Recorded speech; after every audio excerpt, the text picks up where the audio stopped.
हे हे 30 लिंब आहेत. हे लिंबाचं लोणचं करण्यासाठी.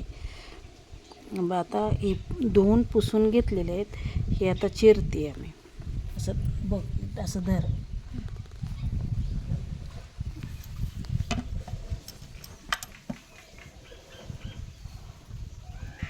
दिसतंय ना व्यवस्थित?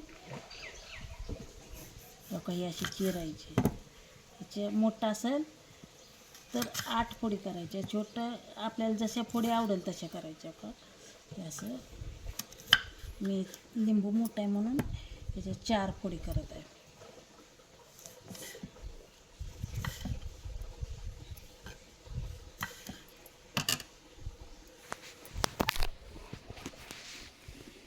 हे बघा असं 8 फोडी केल्यात मी याचे. लवंग, मिरं, दालचिनी, बडीशेप, इलायची. हे असं जरा हलकंसं गरम करून घ्यायचं आणि मिक्सरला बारीक करायचं. हे शेंदा नमक आहे. हे शेंदा मीठ 1 ग्लास टाकायचं. ही छोटा 1 ग्लास मीठ. थांबायचं. ही छोटा 1 ग्लास चटणी.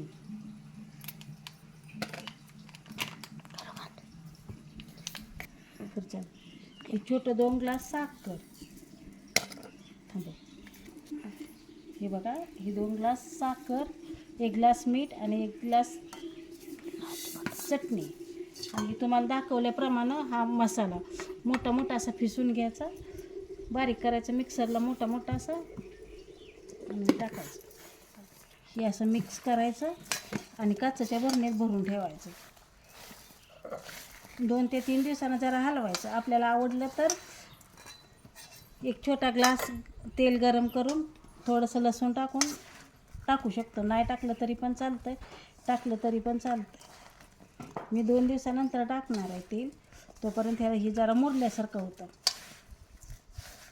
थांबवतं. चमच्यानं भरलं तरी पण चालतंय, हातानं भरलं तरी पण चालतंय. थांबलं. चल कर. ही मिरचीचं बी असतंय ना, ही जरा मिरचीचं बी टाकायचं.